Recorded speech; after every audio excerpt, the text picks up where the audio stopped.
நம்ம வந்து மாங்காய் ஊறுகாய் தாளிக்க போகிறோம். இந்த மாங்காய் வந்து போன வருஷம் அரிஞ்சு உப்பு போட்டு வெயிலில் நல்லா காய வச்சுருக்கேன். நல்லா வத்தல் மாதிரி பண்ணி வச்சுருக்கேன்.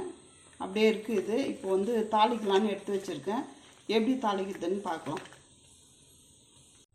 இப்போ வந்து இது ஒரு கிணத்துல போட்டு வச்சாச்சு. மாங்காய் வத்தலெல்லாம் சுடுதண்ணி தண்ணி வந்து நல்லா கொதிக்க வச்சுருக்கேன். நல்லா கொதிக்க இருக்க தண்ணி. இப்போ இந்த மாங்காய் வத்தலில் ஊற்றி ஊற வைக்கலாம். ஒரு 5 மணி நேரம் 6 மணி நேரம் ஊற வைக்கலாம். நல்லா ஊறிட்டு பிறகு அப்புறமா தாளிக்கலாம்.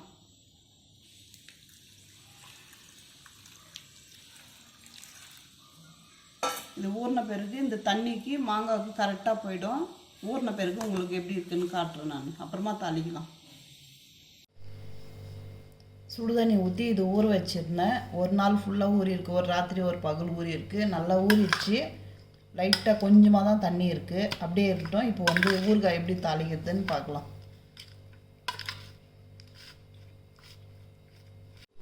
இப்போ ஊறுகாய் தாளிக்கிறதுக்கு ஒரு கடாய் வச்சுருக்கேன். கோல்டு வின்னர் ஊற்றிக்கலாம் தேவையான அளவுக்கு. ஒரு 50 கிராம் எண்ணெய் ஊற்றினா போதும். அந்த ஊறுகாய்க்கு எண்ணெய் காயட்டும் கொஞ்ச நேரம். இப்போ எண்ணெய் 50 கிராம் எண்ணெய் ஊற்றிருக்கேன். எண்ணெய் காஞ்சிச்சு. இப்போ கடுகு போட்டுக்கலாம். ஒரு ஸ்பூன் கடுகு போட்டுக்கலாம்.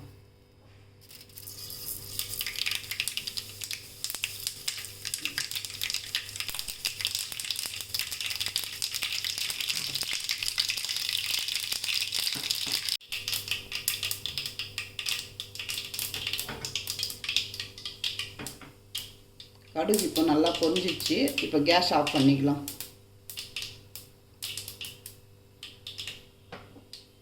இப்போ வெறும் சில்லி பவுட்ரு 2 ஸ்பூன் போட்டுக்கலாம். நல்லா காய வச்சு மிக்சியில் அரைச்சி வச்சுருக்கேன். அது 2 ஸ்பூன் போட்டுக்கலாம்.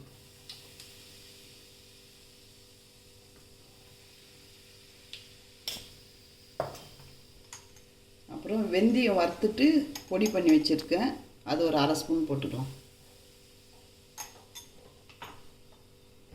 அப்புறம் பெருங்காயம் ஒரு 1/2 ஸ்பூன் இருக்குது. அது போட்டுக்கலாம்.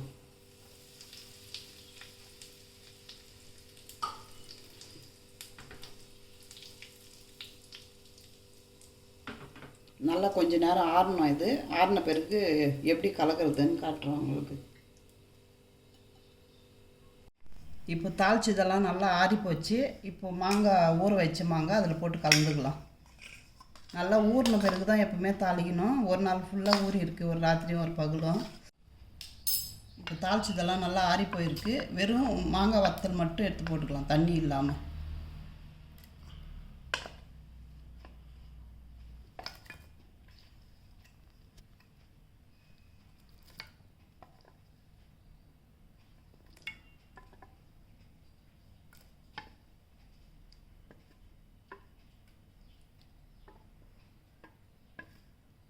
இந்த தண்ணியெல்லாம் ஊற்றுவானா கீழே ஊற்றிடலாம். இது உப்பு கொஞ்சம் நிறையவே இருக்குது. அதனால் அந்த தண்ணி கீழே ஊற்றிடலாம். உப்பு கம்மியாக இருந்தால் இதிலே ஊற்றின்னு இருக்கலாம். உப்பு கொஞ்சம் அதிகமாக இருக்குது மாங்காய் ஊறுகாயில். அதனால் அந்த தண்ணி வரைக்கும் நிறுத்திட்டு வெறும் மாங்காய் வத்தல் மட்டும் எடுத்து போட்டுக்கணும். ஊற வச்சது எடுத்து போட்டுக்கின்னு கலக்கலாம்.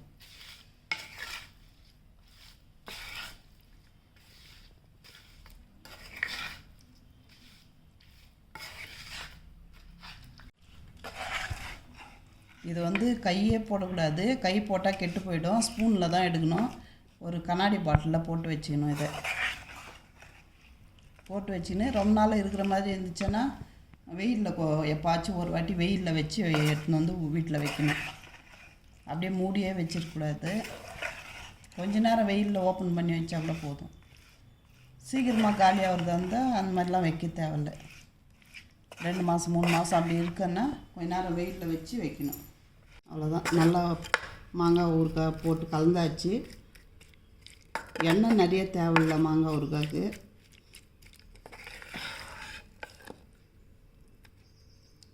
கொஞ்ச நேரம் அப்படியே இருக்கட்டும். தாளிச்சு இதெல்லாம் நல்லா ஊறட்டும்.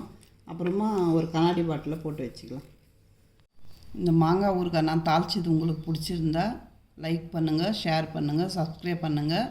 எப்படி இருக்குதுன்னு சொல்லிட்டு கமெண்ட் பண்ணுங்கள். ஊறுகாய் தாளித்து கொஞ்சம் நேரம் ஊறட்டோன்னு அப்படியே வச்சுருந்தோம். 1/2 நாள் ஊறி இருக்குது. நல்லா ஊறி போச்சு.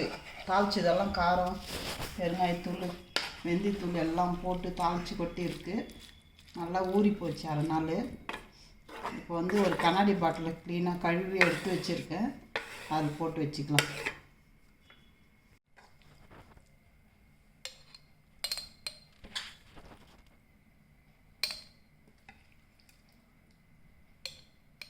தண்ணி படாமல் வச்சுருக்கணும் ஊறுகாய், இல்லைன்னா தண்ணி பட்டால் கெட்டு போயிடும். அதனால் ஸ்பூன்லேயே எடுக்கணும் ஊறுகாய். திருப்பி ஸ்பூன் எடுத்து வெளியே வச்சிடணும். அதில் போட்டு வைக்கக்கூடாது. ஸ்பூன் கூட ஒரு மாதிரி இரும்பு வாசனை வரும்.